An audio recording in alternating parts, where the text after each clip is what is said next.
Vandraven by Dale Drake. November 1836. Finally, it's done. I have sold my half of Vandraven and Morrison to my old partner and friend, Robert Morrison. He is now the proud owner of 20 of the finest clipper ships to ever sail from Southampton. May they serve him well in his future endeavours. As for myself, I am content. My new wife is young, beautiful, and the daughter of a wealthy planter well established in the Jamaicas. Her heritage is old, almost as old as my own, if not quite as prestigious. Accompanying her is her maid, Matilda, a wild creature of mixed heritage, a dusky beauty indeed, who never leaves my wife's side. I believe my manservant Stevens is already in love. We count ourselves lucky to have such gracious company as we undertake the long voyage back to England. December 1836. The new house is a marvel.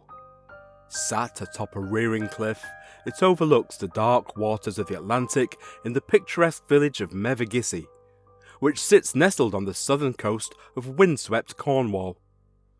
On our arrival, we were greeted by Jonathan Wills, builder and architect, who I, at some great expense, commissioned to build the house.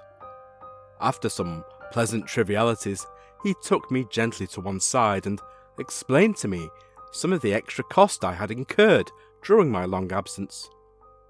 Most of these seemed to revolve around compensatory-like matters, as it seemed two workers, both men from the village, had died whilst working on the house.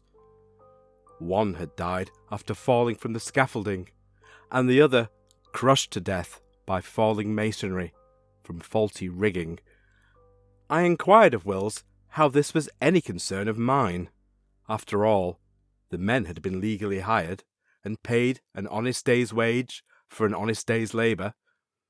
Any misfortune that had befallen them through accident or act of God or their own carelessness, it was no concern of mine.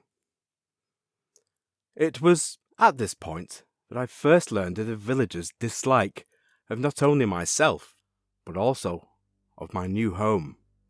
Wills informed me in no uncertain terms that it would be in my best interest, and a gesture of goodwill, if I was to compensate the grieving widows of both men. After some thought, I agreed, on the condition that he tell me what grievances the village and its denizens held against myself and my new home. He agreed and commenced with the telling of his tale. According to Wills, the ground upon which my house now stood was considered by many of the villagers, and others here, around the general area, as something akin to sacred ground.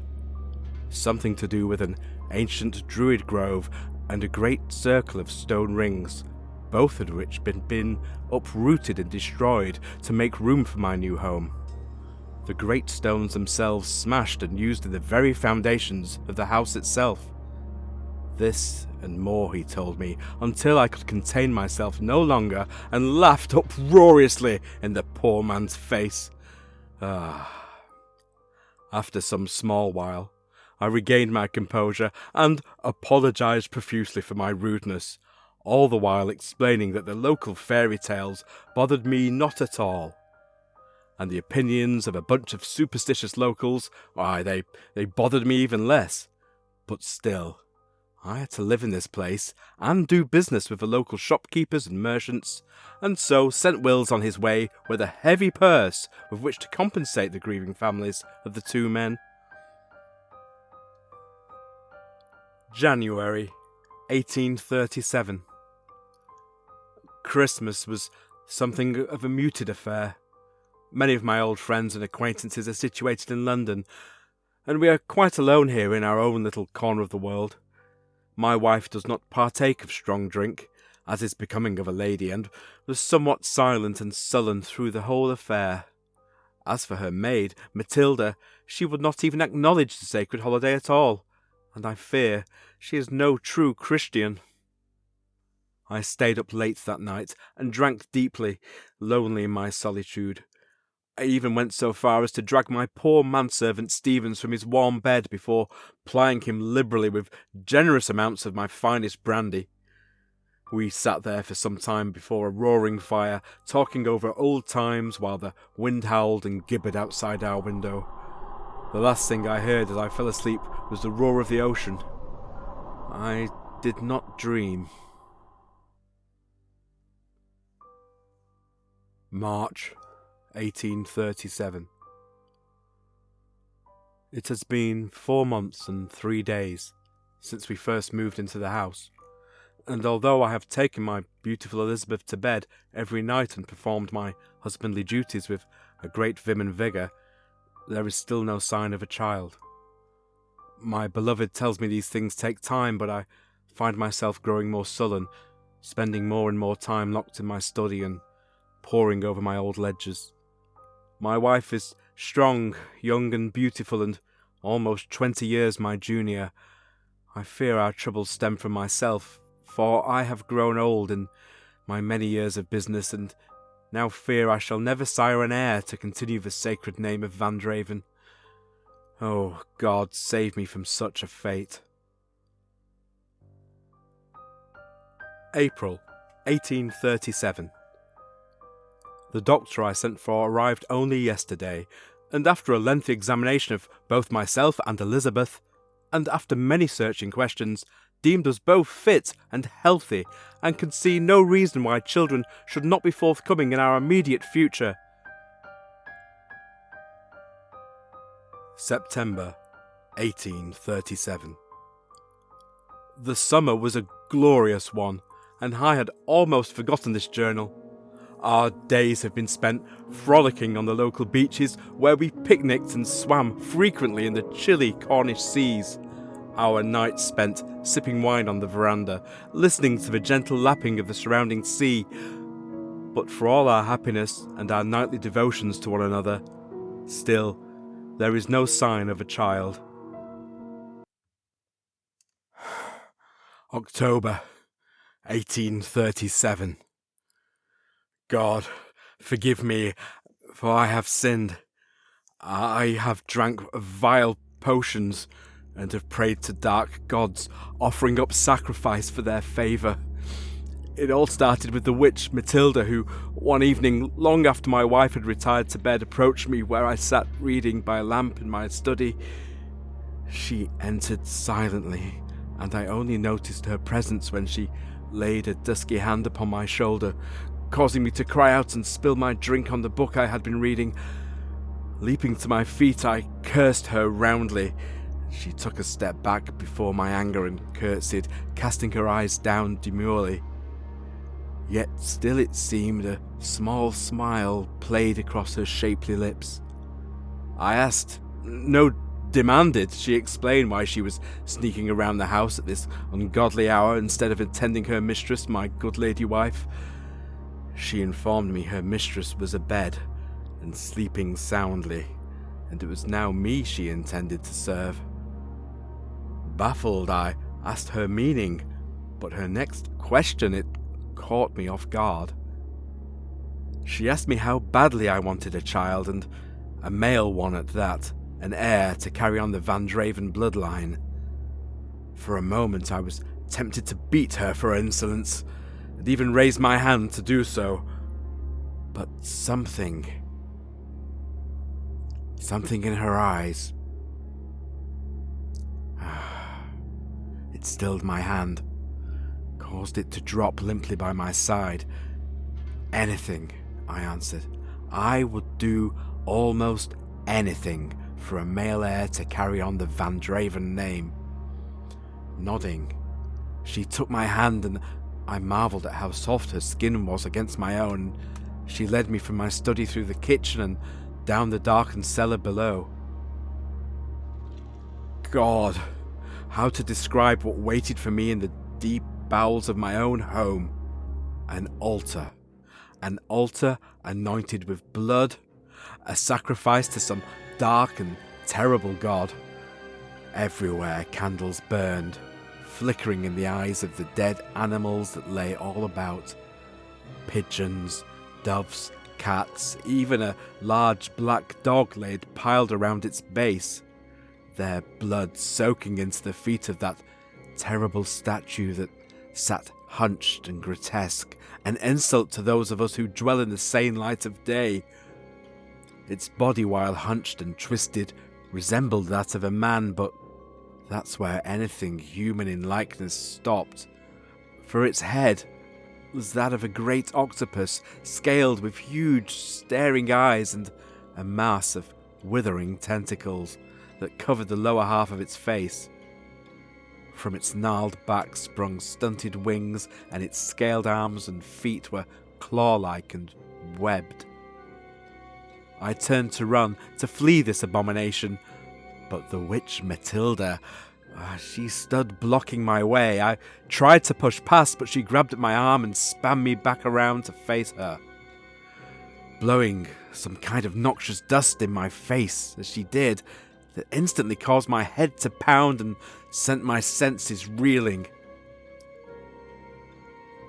The next thing I knew, we were both naked, kneeling before the bloody altar. The knife was in my hand. God, oh God, Stevens, he lay dead before me, his throat a red ruin, his hot blood all over me. Beside me knelt Matilda, chanting, her naked body covered in sweat and blood as she cried out her devotion to her infernal gods. I tried to rise, but she pushed me back down upon my back and climbed atop me. From behind her she pulled a small wooden bowl brimming with some noxious liquid which she raised to her lips. Taking the potion into her mouth, and she pressed her lips against my own, but I twisted my head to and fro, raising my hands to beat her off. But she caught them easily, placing them upon her heavy breast and letting some of that crimson potion trickle from between her ripe lips over her heaving, glistening body. I felt myself grow and knew I was lost as she enfolded me into her hot core, riding me back and forth until I cried out in ecstasy. In that moment her lips crushed against mine, spilling the vile potion down my throat.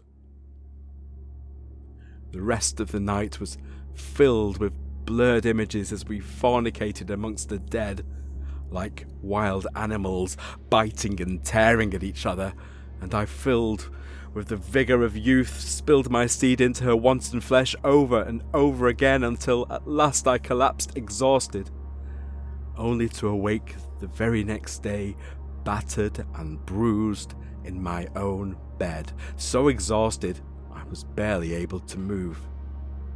I called out, and my cry was instantly heeded as a smiling Elizabeth entered my room, carrying a tray as if she had been waiting just outside the door. She asked me how I was feeling as she placed the tray across my lap and told me how they'd found me, sweating and delirious upon my study floor in the grip of some strange fever. I tried to speak to tell her of the horror, but I only managed a single word. Stevens.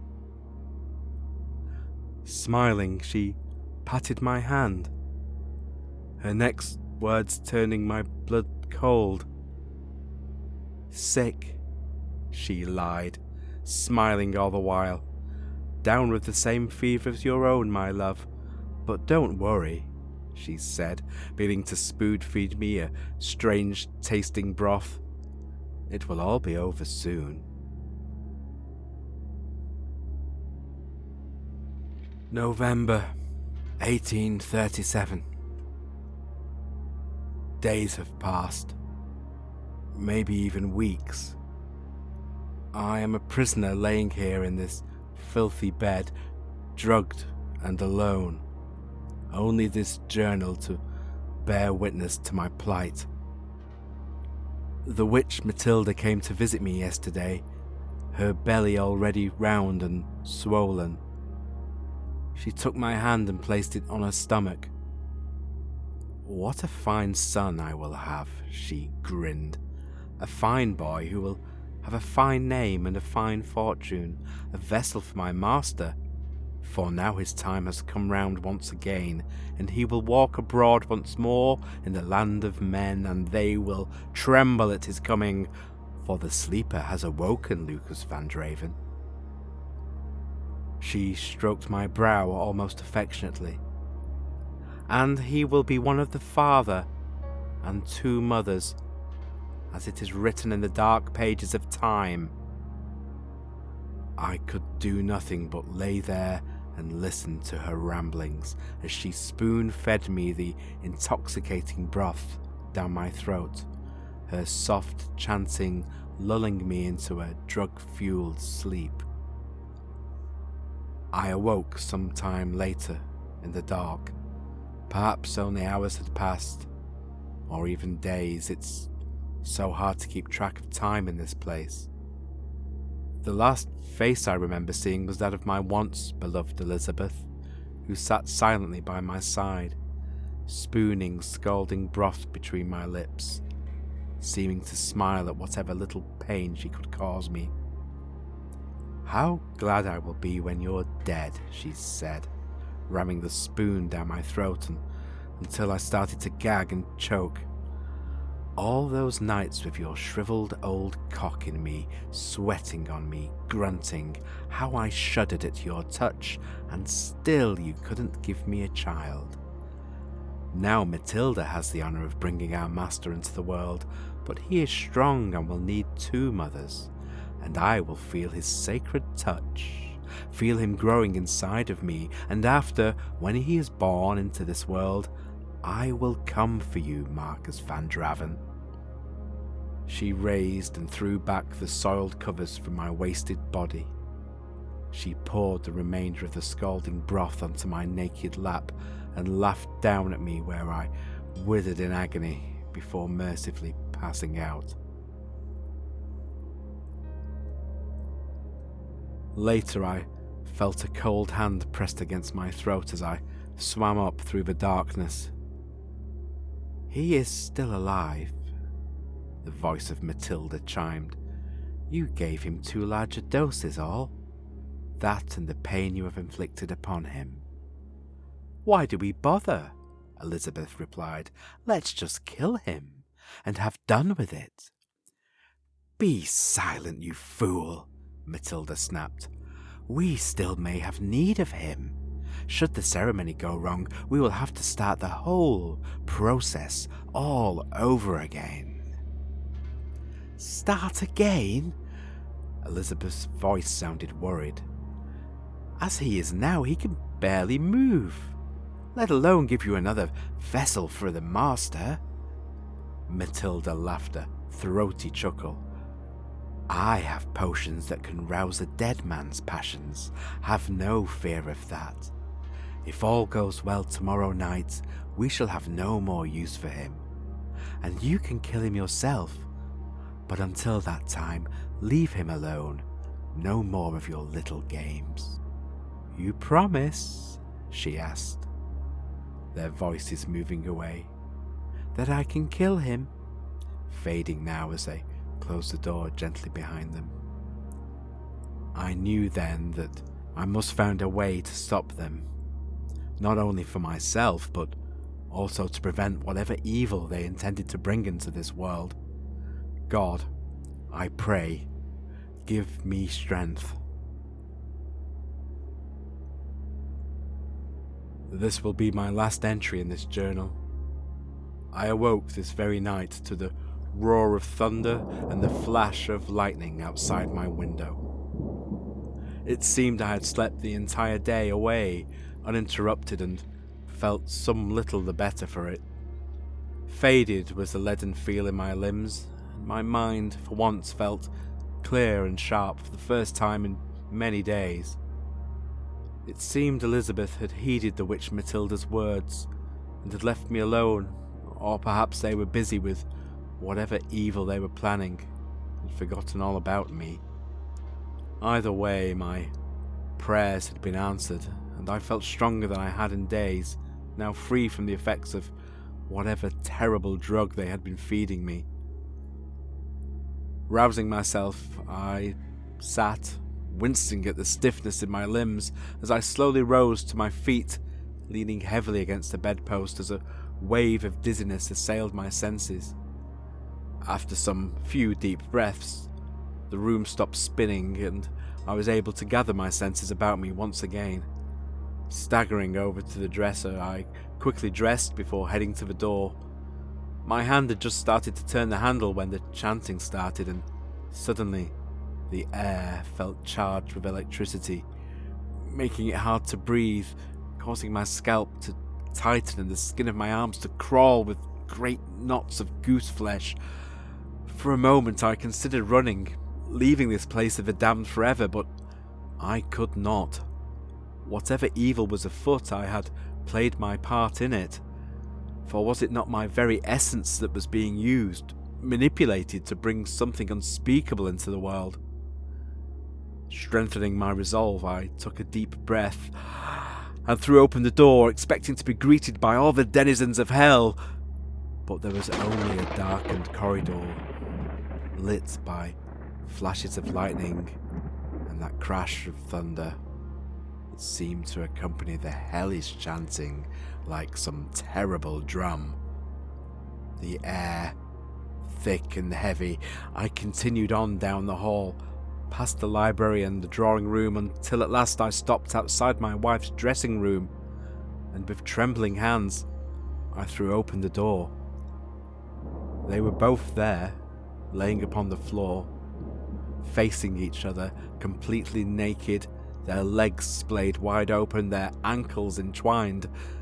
The room was lit by hundreds of candles, and there was blood everywhere. It lay in puddles upon the hardwood floor and ran in rivulets down the walls. Even the ceiling dripped with a crimson soft rain, splashing and hissing against the burning candles, splattering and showering the two chanting women.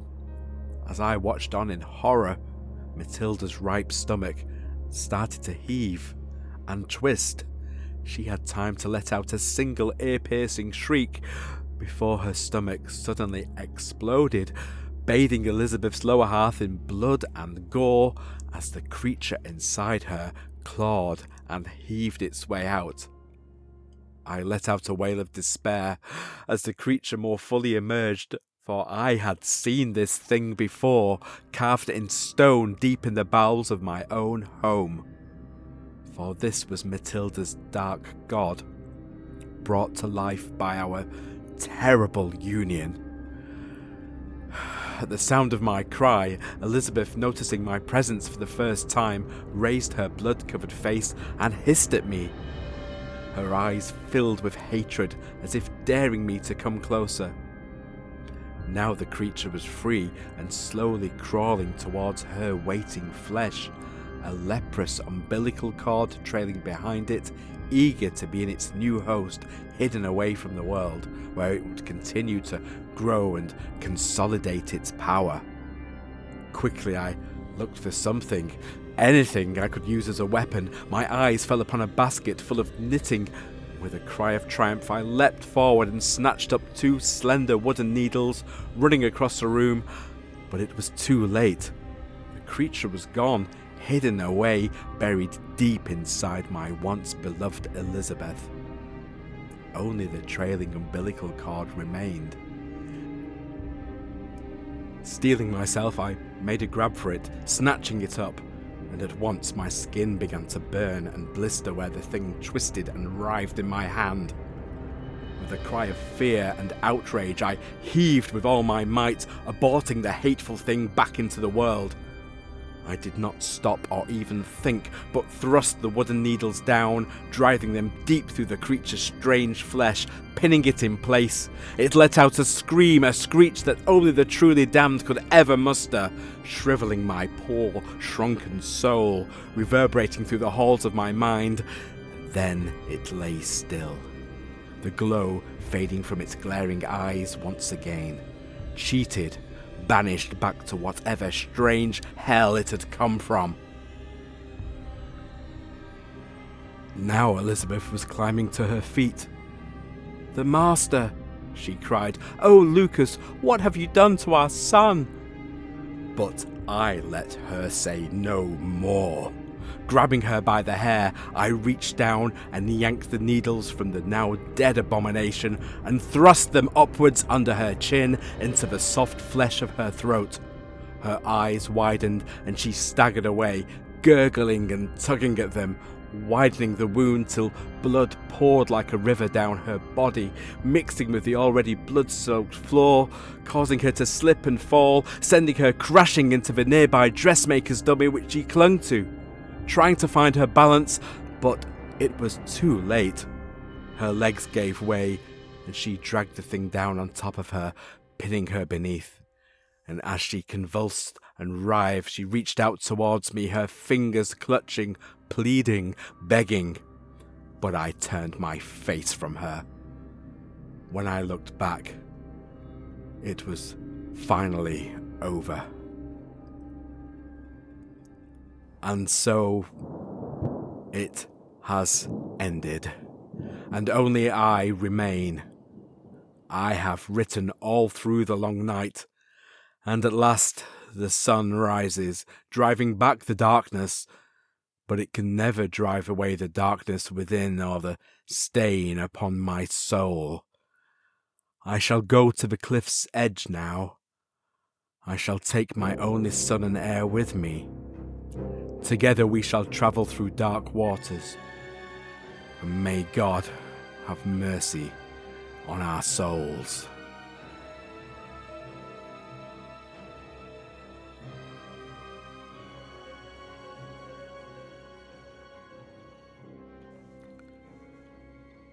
Hello fellow librarians. Well, I hope you've all really enjoyed my reading today of the Vandraven series by Dale Drake. It's a series by the co-creator of Dark Library, Dale, and they are all completed, so of course we have full rights for these. So over the next weeks, months, we'll probably complete the whole Vandraven series and put it probably all in one playlist for you as well. This is a great jumping in point for anyone who's not heard it before. This is the inaugural episode you just had. So I hope you've enjoyed that.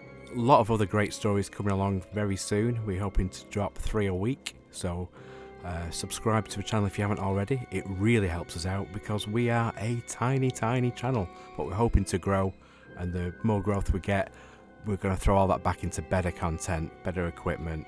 It really will hopefully snowball and really grow the channel and grow the quality of what we can produce and put out there. So drop us a like, subscribe, leave us a comment, any feedback, ideally positive. We will listen and we will adapt. So take care, and I'll speak to you all real soon.